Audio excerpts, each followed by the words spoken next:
خاندان کے چشم و چراغ میری مراد فضیلت الشیخ حافظ اسعد محمود سلفی حفظہ اللہ تعالی تشریف لائیں اور پند و نصیحت فرمائیں. جزاکم اللہ خیرہ.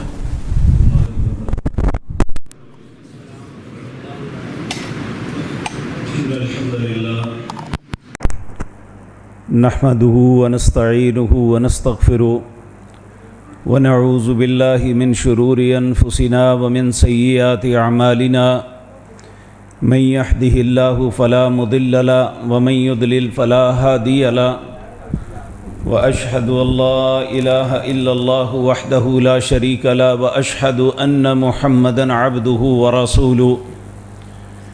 أما بعد، اعوذ باللہ السمیع العلیم من الشیطان الرجیم. بسم اللہ الرحمن الرحیم. لو انزلنا هذا القرآن على جبل لرأيته خاشعا متصدعا من خشیۃ اللہ وتلك الامثال نضربها للناس لعلهم يتفکرون. حضرات ذی وقار، آج کی اس پیاری خوبصورت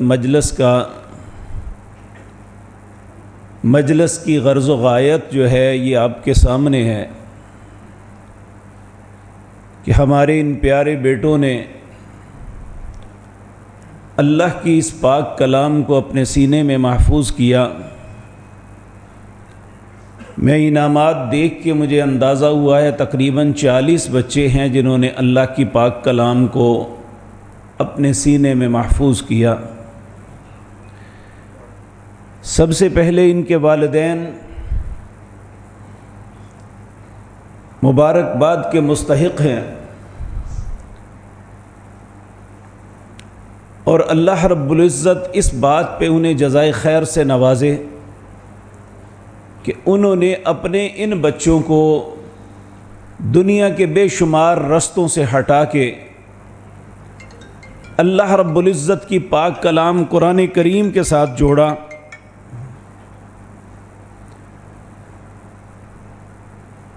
اور انشاءاللہ اس کا بدلہ شاید دنیا میں تو وہ دنیا میں تو اتنا وہ نہ دیکھ سکے، لیکن قیامت کے دن جو انہیں اللہ رب العزت عطا کرے گا وہ تصور بھی نہیں. اللہ رب العزت نے سورۃ سجدہ میں فرمایا ہے فَلَا تَعْلَمُ نَفْسٌ مَّا أُخْفِيَ لَهُم مِّن قُرَّةِ أَعْيُنٍ. کوئی شخص نہیں جانتا میں نے اس کی آنکھوں کی ٹھنڈک جو تیار کی ہے کن کے لیے ہے؟ اہل ایمان کے لیے، جو اللہ کے لیے اپنے آپ کو اپنے بچوں کو وقف کرتے ہیں. دوسرے مبارکباد کے مستحق یہ بچے بھی ہیں کہ انہوں نے اپنے والدین کے تصورات پہ پورے اترتے ہوئے محنت کی. آج اللہ نے انہیں دوسرے لوگوں سے یہ فضیلت اور عظمت دی کہ یہ صاحب قرآن ہیں، ان کے سینے کے اندر قرآن محفوظ ہے. یہاں ایک دو باتیں میں عرض کروں گا کیونکہ ہم بھی طالب علم اسی رستے سے گزر کے آئے ہیں. ابھی ان بچوں نے اپنے اسباق سنائے ہیں، ان کا اتقان ابھی باقی ہے، کیونکہ عمومی طور پہ جب بچہ اپنے آخری سبق کو سنا لیتا ہے تو والدین جو ہے جلدی کرتے ہوئے اس بچے کو کسی دوسری لائن پہ لگا دیتے ہیں. اس کی یہ پوری محنت جو 2 یا 3 سال کے اندر اس نے کی تھی، اس ساری محنت پہ پانی پھر جاتا ہے. ضروری امر یہ ہے کہ جب یہ اپنے اسباق کو مکمل کر لیں اس کے بعد پھر اپنی منزل کے لیے کچھ وقت دیں. اور اگر انہوں نے اس میں رسوخ حاصل کر لیا تو انشاءاللہ یہ چیز ساری زندگی ان سے الگ نہیں ہوگی۔ لیکن یہ بات یاد رکھے، اگر بے شک ان بچوں میں سے اکثر کی منزل یاد بھی ہے، پھر بھی جب اسے چھوڑ کے کسی دوسرے رستے پہ پڑیں گے، نبی کریم صلی اللہ علیہ وسلم نے اس قرآن کی مثال اونٹ کی بیان کی ہے۔ اونٹ ایک ایسا پالتو جانور ہے، آپ جتنے بھی جانور پالتو اپنے گھروں میں پالتے ہیں، وہ اس کی رسی بھی چھوڑ دیں وہ آپ کے پیچھے پیچھے ہیں، لیکن اونٹ ایک ایسا جانور ہے، اگر بے شک ساری زندگی آپ نے اس کو بڑے پیار سے پالا، کھلایا پلایا، سب کچھ کیا، جیسے ہی آپ اس کی مہار کو چھوڑیں گے آپ کے ہاتھ میں نہیں آئے گا۔ تو نبی کریم نے فرمایا قرآن اس وقت تک کسی بندے کے ساتھ ہے جب تک اس کی مہار اس کے ہاتھ میں ہے، جب تک وہ اسے پڑھتا ہے۔ جب بے شک بہت اچھا، بہت خوبصورت پڑھنے والا، بڑا یاد بچہ اگر اس سے الگ ہو جاتا ہے نا، تو یہ اونٹ کی طرح ہاتھ سے نکل جاتا ہے۔ اس لیے آج آپ کو یہ بہت بڑا اعزاز ملا ہے کہ آپ حافظ قرآن ہیں، لیکن یہ تب اعزاز برقرار رہے گا اگر اسے یاد رکھیں گے تو۔ اللہ رب العزت سے دعا ہے اللہ آپ کو ہمیشہ قرآن کے ساتھ رکھے۔ اور یہ بات ذہن میں رکھیں، جن والدین نے اتنی بڑی قربانی دی ہے، نبی کریم صلی اللہ علیہ وسلم نے فرمایا اذا مات الانسان انقطع عمله، جب کوئی بھی انسان فوت ہوتا ہے نا، اس کے اعمال منقطع ہو جاتے ہیں، رجسٹر بند ہو جاتا ہے، اب کوئی عمل اس کا ساتھ نہیں۔ الا ثلاثۃ، تین قسم کے عمل ہیں جو فوت ہونے کے بعد بھی اس کے ساتھ رہتے ہیں۔ ان میں ایک صدقۃ جاریہ، جو انسان اپنے ہاتھ سے زندگی میں کر گیا،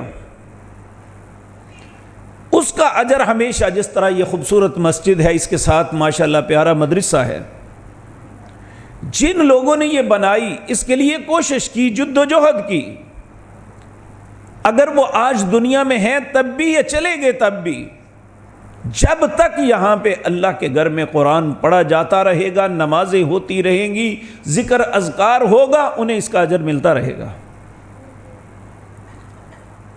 اور دوسرا ولد صالح یدعو لہ، اس کی یہ نیک اولاد جو جب بھی کھڑے ہو کے قرآن پڑھیں گے نا، چاہے وہ رمضان ہے یا غیر رمضان، چونکہ آپ نے اس پہ محنت کی، اس کے لیے جد و جہد کی، اپنے بچوں کو گھر سے اٹھا کے چھوڑا ادارے میں، پھر گھر جا کے ان کے اسباق کا خیال رکھا، آج جو محنت مشقت جہاں ان بچوں کی ہے وہاں والدین کی بھی ہے، اس کا اجر انہیں ملتا رہے گا۔ اور جب یہ پڑھیں گے، جب یہ نمازیں ادا کریں گے، جب رمضان میں قیام اللیل میں کھڑے ہو کے قرآن سنائیں گے لوگوں کو، جب وطروں کے اندر ہاتھ اٹھا کے دعا کریں گے، تو اس دعا کے نتیجے میں اللہ آپ کے درجات کو بلند کرے گا۔ نبی کریم صلی اللہ علیہ وسلم نے فرمایا ایک شخص اہل جنت میں سے، اللہ رب العزت اس کے مرتبے کو بہت بلند کر دیں گے۔ وہ بڑا حیران ہوگا، کہے گا اللہ میں نے کیا تو کچھ نہیں، یہ کیوں ملا مجھے؟ تو اللہ رب العزت فرمائیں گے تیرے بیٹے نے تیری مغفرت کی دعا مانگی، میں نے تجھے معاف کیا تو جنت میں گیا، اب اس کی دعا کے سبب تیرے درجات بڑھتے رہیں گے۔ تو یہ جو انویسٹمنٹ آپ نے کی ہے، تجارت لن تبور، یہ گھاٹے کا سودا نہیں کیا، اس میں کوئی شک نہیں۔ دنیا کے مال میں اتنی معاونت آپ کی نہ کریں، لیکن آخرت میں یہ سب سے بڑے آپ کے انشاءاللہ معاون ہوں گے۔ تو اس لیے آپ انہیں کسی بھی رستے پہ لگائیں، اپنے بچوں کو ڈاکٹر بنائیں، انجینئر بنائیں، جو مرضی کریں، یا انہیں اسی رستے پہ چلائیں، ایک اچھا عالم دین بن کے اللہ کے دین کی سربلندی کے لیے کوشش کریں۔ یہ سونے پہ سہاگا ہے، اس سے بہتر رستہ کوئی نہیں ہو سکتا۔ لیکن اگر آپ اسے دنیا کی کسی اکائی میں کھپانا چاہتے ہیں تو کریں، لیکن آپ کی زندگی بھر یہ محنت ضرور ہونی چاہیے کہ ان کا تعلق قرآن کے ساتھ قائم رہے۔ اگر یہ قائم رہے گا انشاءاللہ تو دنیا آخرت میں آپ کے لیے خیر اور یہ باعث اجر اور اللہ کے ہاں انعامات کا مستحق بنا دے گا۔ تو اللہ رب العزت آپ سب کو اس کا بہترین اجر عطا فرمائے، اور اللہ ان بچوں کی حفاظت فرمائے، اور انہیں ان کی خوبصورت آوازیں، جس طرح بیٹا حسن ابھی قرآن پڑھا اس نے، یعنی جیسے جیسے پڑھ رہا تھا کتنا خوبصورت لگ رہا تھا، اور اللہ کو یہ بات بڑی محبوب ہے۔ اللہ رب العزت فرماتے ہیں اگر کسی کا ایمان دیکھنا ہونا تو دیکھو الذین آتیناہم الکتاب یتلونہ حق تلاوتہ اولئک یؤمنون بہ، جنہیں میں نے کتاب سے نوازا اگر اس کتاب کو پڑھنے کا حق ادا کر رہے ہیں تو ان کے ایمان کی گواہی دو۔ اولئک یؤمنون، بلکہ اللہ گواہی دے رہے ہیں، یہی تو ایماندار ہیں۔ اگر ان بچوں کا اور ان کے والدین کا، ان کے گھر والوں کا قرآن کے ساتھ تعلق رہے گا تو وہ صاحب ایمان ہیں۔ اگر خدا نخواستہ اللہ حفاظت فرمائے کسی کی ایسی بد نصیبی نہ ہو، اگر ہم نے اس نے پڑھنے کے بعد اس سے اعراض کر دیا تو اس کی سزا بھی اتنی بڑی ہے۔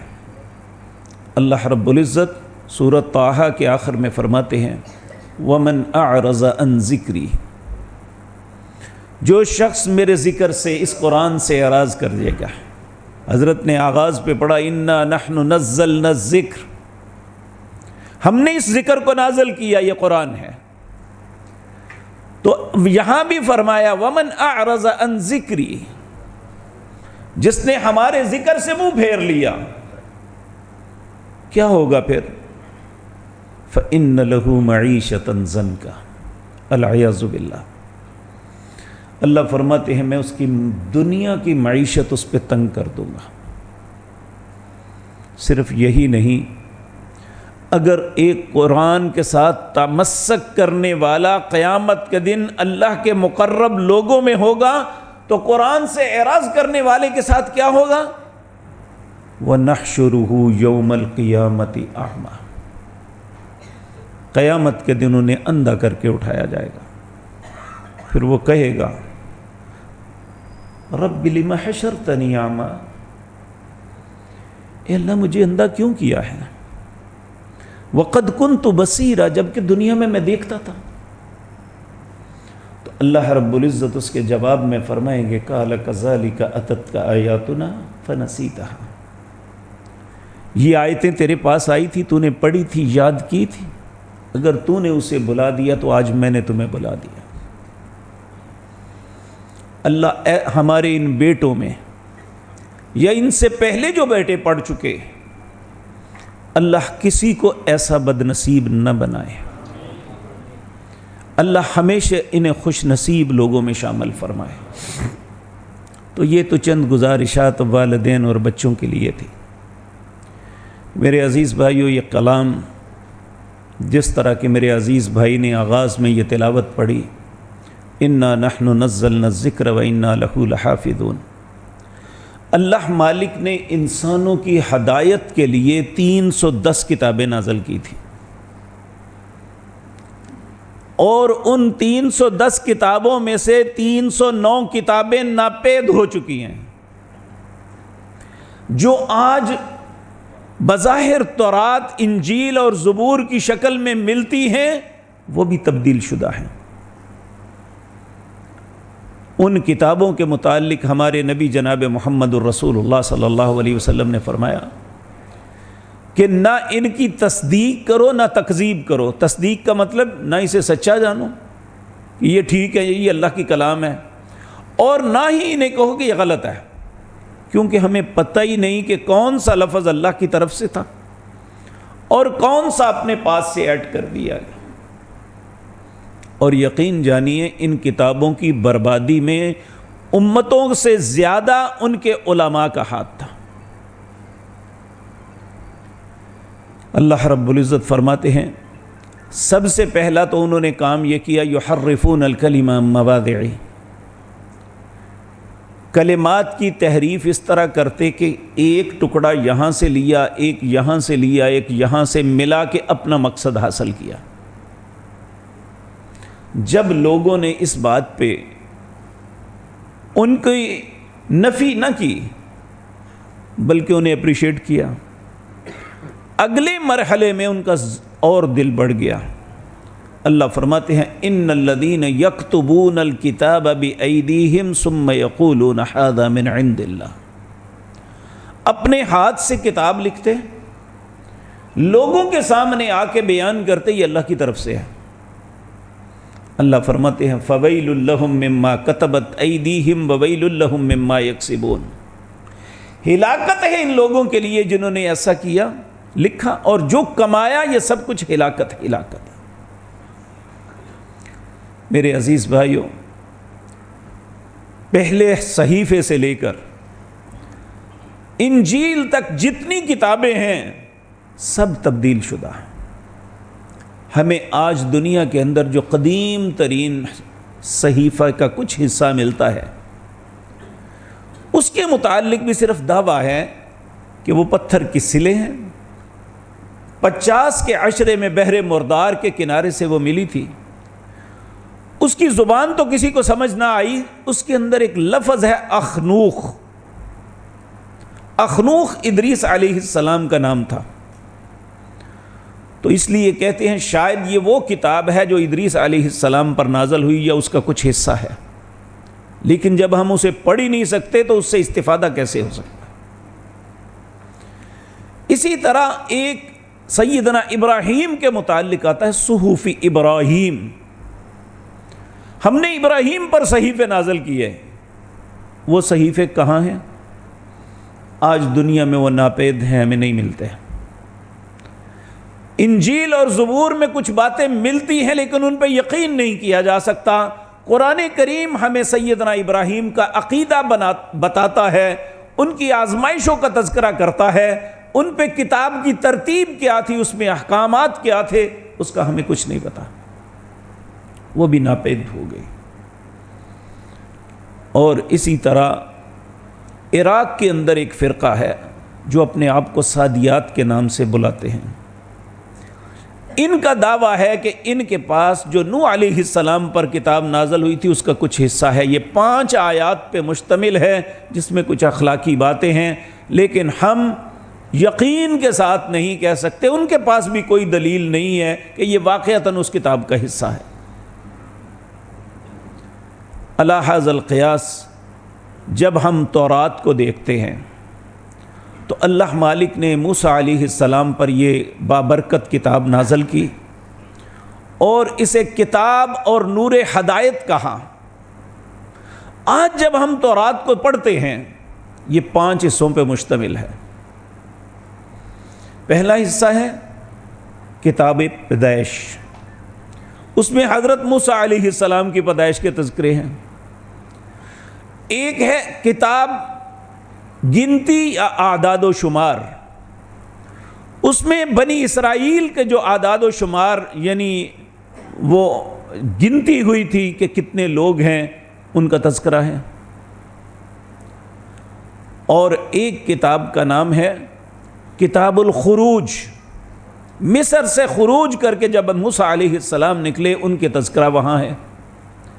اسی طرح ایک کتاب قانون ہے. اصل میں کتاب قانون تورات کا عبرانی میں معنی ہی کتاب قانون ہے.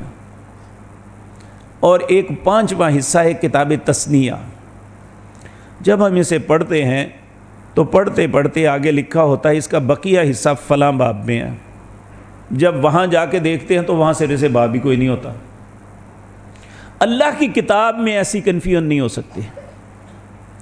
جب ہم زبور کو دیکھتے ہیں تو وہ ایک چھوٹا سا پمفلٹ ہے جس میں کچھ اشعار ہیں، جبکہ اللہ نے زبور بھی ایک مستقل کتاب نازل کی تھی۔ زبور کا معنی بھی کتاب قانون ہے۔ اسی طرح انجیل اللہ نے عیسیٰ علیہ السلام پر نازل کی، 100 سال تک اسے سنبھال نہیں سکے وہ۔ اس کے بعد ہر عیسائی کے پاس سینٹ پال نے آ کے ایسا فتنہ ڈالا کہ ہر بندے نے اپنی انجیل بنا لی۔ ان کا ایک رومن کیتھولک عیسائی مورخ ہے جس کا نام والٹرائے ہے، جرمن۔ اس نے لکھا ہے کہ جب 2 صدیاں یا 3 صدیاں گزر گئی، عیسائیوں کے لیے بہت مشکل ہو گیا، لوگ انہیں تانے دیتے تھے، آخر ہر بندے نے اپنی بغل میں ایک کتاب دابی ہوئی ہے، آخر اصل انجیل کون سی ہے؟ ان کی ایک یروشلم کونسل تھی جو ان کے دنیا بھر کے بڑے بڑے علماء کی ایک پارلیمنٹ بنائی ہوئی تھی۔ انہوں نے پھر فیصلہ کیا کہ اس کا کوئی حل نکالنا چاہیے۔ بقول والٹرائے کے انہوں نے بیت اللحم، وہ جگہ جہاں عیسیٰ علیہ السلام کی پیدائش ہوئی تھی، بیت المقدس کے اندر یہ جگہ ہے، وہاں پہ ایک ٹیبل رکھا، اس پہ ساری 100 سے زیادہ اناجیل کو رکھا، بقول اس کے زور سے ہلایا، جو نیچے گر گئی کہا یہ ناقابل اعتماد ہے، جو اوپر 4 رہ گئی وہ قابل اعتماد ہے۔ اب ان کی کیفیت کیا ہے؟ وہ لوقا کی انجیل، مرقس کی انجیل، متی کی انجیل، یوحنا کی انجیل، یہ 4 اناجیل ہے۔ 17ویں صدی کے اندر جرمنی کی یونیورسٹی میونخ کے اندر انہوں نے کہا قدیم ترین جو اناجیل ہے انہیں اکٹھا کرو۔ اصل میں انجیل آرامی زبان میں اتری تھی، قدیم ترین اناجیل جو ملی وہ یونانی زبان میں ہے۔ پوری دنیا میں کوشش کر کے 300 کتابیں انہوں نے جمع کی۔ جب ان کا آپس میں موازنہ کیا گیا تو موازنہ کرنے کے بعد جو رپورٹ آئی تھی بقول ڈاکٹر حمید اللہ کے، 2 لاکھ لفظوں کا آیات کا ایک دوسرے سے فرق تھا۔ اتنا زیادہ اس کے ساتھ مس بہیو کیا گیا۔ اب چاہیے تو یہ تھا کہ دنیا میں ایک کتاب ایسی ہے جس کا نام قرآن ہے، جو اللہ نے اپنے حبیب کریم جناب محمد الرسول اللہ پہ نازل کی، اور یہ بات کہی کہ میں اس کی حفاظت کروں گا۔ عیسائیوں نے سوچا، اسی یونیورسٹی کے اندر پھر ایک ادارہ قائم کیا گیا کہ قرآن کا بھی موازنہ کیا جائے، اس میں کتنی غلطیاں ہیں، آپس میں کتنا فرق ہے۔ بقول ڈاکٹر حمید اللہ کے 42,000 قرآن مختلف زمانوں کے اکٹھے کیے گئے۔ جب ان کا آپس میں موازنہ کیا گیا تو اس کی رپورٹ یہ تھی کہ 42,000 قرآنوں میں ایک بھی آیت ہمیں ایسی نہیں ملی جو ایک قرآن میں ہو اور دوسری میں نہ ہو۔ اللہ رب العزت نے اس کی حفاظت اس طرح فرمائی کہ یہ ہمارے بچوں کے سینے میں محفوظ ہے۔ ایک تاریخی واقعہ عرض کر کے اپنی بات کو ختم کرتا ہوں۔ 1932 کی بات ہے، برطانوی راج اس میں سورج غروب نہیں ہوتا تھا۔ اس وقت برطانیہ کا وزیر اعظم تھا لارڈ گیلڈ سٹون۔ اس نے اپنی پارلیمنٹ کے اندر یہ بات پوچھی کہ مجھے بتاؤ، جہاں جہاں ہماری حکومت ہے بڑا سکون امن ہے، لوگ بڑے مطمئن ہیں، لیکن جہاں جہاں مسلمان ہیں وہاں ہمیں سکون کیوں نہیں؟ اس کا وزیر تعلیم تھا لارڈ میکالے، یہ یہودی تھا لیکن اس نے دنیا کے دوسرے علوم بھی سیکھے ہوئے، ان میں اسلامی علوم کا بھی یہ ماہر تھا۔ اس نے کہا کہ جب تک مسلمانوں کے پاس قرآن موجود ہے تمہیں سکون نہیں ملے گا۔ یہ قرآن اسے حریت کی دعوت دیتا ہے، یہ غلامی کی زندگی بسر کرنے کے لیے مطمئن نہیں کہتا۔ وہ اس وقت فرعون تھا، بڑی رعونت سے کہنا قرآن کو جلا دو، ختم کر دو سارے۔ انہوں نے کہا اگر تم ختم بھی کر لو گے پھر بھی یہ دوبارہ لکھ لیں گے۔ وہ کہنے لگا کیسے لکھیں گے؟ وہ کہنے لگا ان کے بچوں کے سینے میں محفوظ ہے، یہ دوبارہ اس قرآن کو لکھ لیں گے۔ اور اس کی مثال ایک ملتی ہے میرے عزیز بھائیوں، رشیا میں جب زار ثانی کو قتل کر کے کمیونسٹوں نے حکومت قائم کی تو انہوں نے سب سے زیادہ جو ظلم کیا مسلمانوں پہ کیا تھا، حتیٰ کہ مسلمانوں کو نماز کی اجازت نہیں تھی، گھر میں بھی کسی کا پتہ چلتا تو اس کو بھی مار دیتے۔ تو قرآن تو بہت دور کی بات ہے، لیکن ان 70 سالوں کے اندر 3 پشتیں گزری۔ رشیا کے لوگ جب آزاد ہوئے تو ان کے بچوں کو قرآن دیکھ کے پڑھنا نہیں آتا تھا، لیکن اس کے الفاظ ان کے سینوں میں محفوظ تھے، جو بھی نسل تھی دوسری نسل کو پڑھاتی رہی۔ یہ اللہ نے اپنی پاک کلام کی حفاظت کا ذمہ لے کے اس کا طریقہ کار یہ کیا کہ ان بچوں کے سینوں میں محفوظ ہے۔ آپ دیکھیں، یعلمون اور تعلمون یہ قریب قریب دونوں لفظ ہیں، یعقلون تعقلون قریب قریب ہیں، لیکن ایک مخاطب ہے ایک نہیں۔ تو جو بچہ جہاں تعملون ہے یعلمون پڑھ لے تو فوراً پیچھے 10 بندے ٹوکیں گے، نہیں یہاں یہ نہیں ہے۔ اور یہ ایک معاملہ ہوا بھی، مامون ایک عباسی خلیفہ تھا، یہ اپنے دور میں مختلف مذاہب کے علماء کو بلا کے سالانہ ایک جلسہ کرواتا تھا، اور اس میں ہر شخص اپنے مذہب کے باتیں لوگوں کے سامنے بیان کرتا، لوگوں کو جو باتیں اچھی لگتی وہ اسے قبول کر لیتے، اس میں اسلام کا فائدہ ہوتا ہمیشہ۔ ایک سال ایسا آیا کہ ایک یہودی عالم دین جو نوجوان بڑا خوبصورت تھا، وہ آیا، اس نے جب گفتگو کی، تقریر کی، بڑی ہی خوبصورت، بڑے اچھے انداز میں بڑے خوبصورت باتیں بھی کی۔ بادشاہ بار بار کہنے لگا، اتنا سمجھدار، اتنی اچھی باتیں کرنے والا اور حق سے دور ہے، سمجھ نہیں آتی مجھے۔ خیر جلسہ ختم ہوا، سب لوگ چلے گئے۔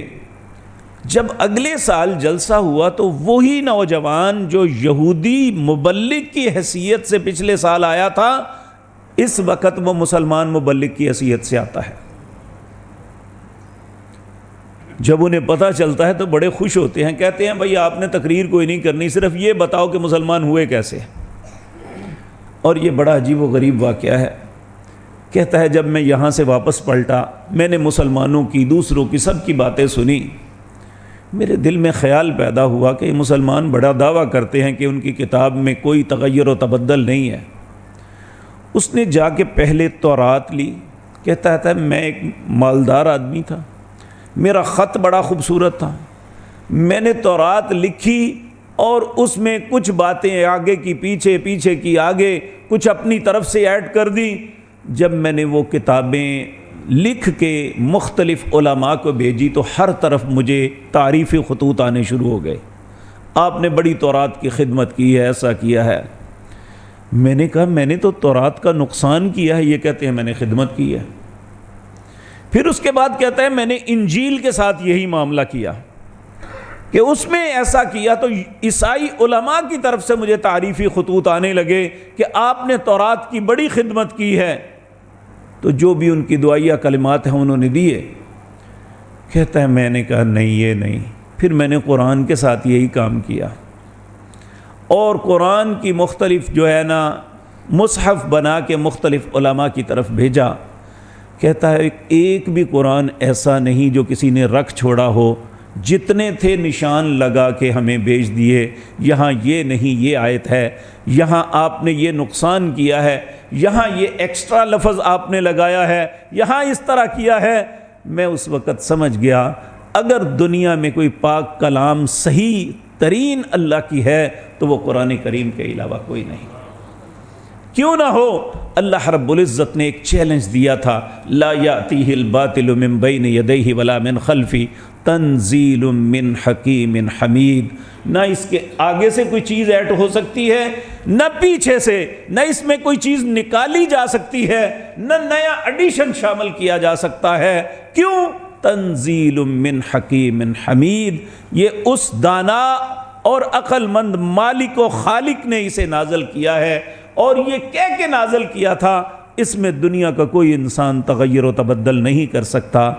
یہ اتنی محفوظ کتاب جو اللہ نے ہمیں عطا کی، اس کتاب کو اللہ نے پہلے آسمان پہ پیش کیا، انا عرضنا الامانۃ علی السماء فابین، اس نے انکار کر دیا۔ پھر زمین پہ پیش کیا، اس نے بھی انکار کر دیا۔ پہاڑوں پہ پیش کیا، اس نے بھی انکار کر دیا۔ اے حضرت انسان، تو نے ارادے اختیار کے ساتھ اسے قبول کیا۔ اب اگر اسے قبول کیا ہے تو جس طرح اللہ نے آپ کو قرآن کا حامل بنایا ہے، اللہ قرآن کا عامل بھی ہم سب کو بنا دے۔ اگر قرآن لیا ہے تو اس پہ عمل نہ کیا تو اللہ نے صاحب تورات لوگ جو تھے ان کی مثال سورۃ جمعہ کے اندر بیان کی ہے۔ مثل الذین، آپ میری طرف دیکھیں انشاءاللہ، یہ بڑے خوبصورت لوگ ہیں۔ مثل الذین حملوا التوراۃ ثم لم يحملوها كمثل الحمار يحمل اسفارا، جن کو میں نے تورات دی تھی ان کی مثال ایسے ہے جیسے گدھے کے اوپر وزن لادا ہوا ہے۔ جس طرح گدھے کو احساس نہیں کہ میرے اوپر مقدس کتاب ہے یا میرے اوپر کوئی غلاظت لدی ہوئی ہے، اسی طرح صاحب تورات لوگوں کا یہ حال ہے۔ آج بھی جو مسلمان اس قرآن کو اس لیے لیتا ہے کہ میں اس پہ عمل کروں تو وہ انشاءاللہ ایک بہترین مسلمان ہے، اللہ کے ہاں اجر کا مستحق ہے۔ اگر خدا نخواستہ اس قرآن کے ساتھ دغا کیا تو پھر یاد رکھیں پیارے نبی نے ایک قاعدہ کلیہ دے دیا، ان اللہ یرفع بہذا الکتاب اقواما ویضع بہ آخرین، اللہ اس قرآن کی وجہ سے بعض لوگوں کو عزتیں دیں گے اور بعض لوگ ذلیل و رسوا ہو جائیں گے۔ عزت کسے ملے گی؟ جو قرآن کا عامل ہوگا۔ ذلت کسے ملے گی؟ جو قرآن کا مخالف ہوگا۔ اللہ ہم سب کو قرآن کا عامل بنا دے، قرآن سے محبت پیدا فرما دے، اللہ ہمارے سینوں میں اس کا کچھ حصہ محفوظ فرما دے۔ اقول قولی ھذا واستغفر اللہ۔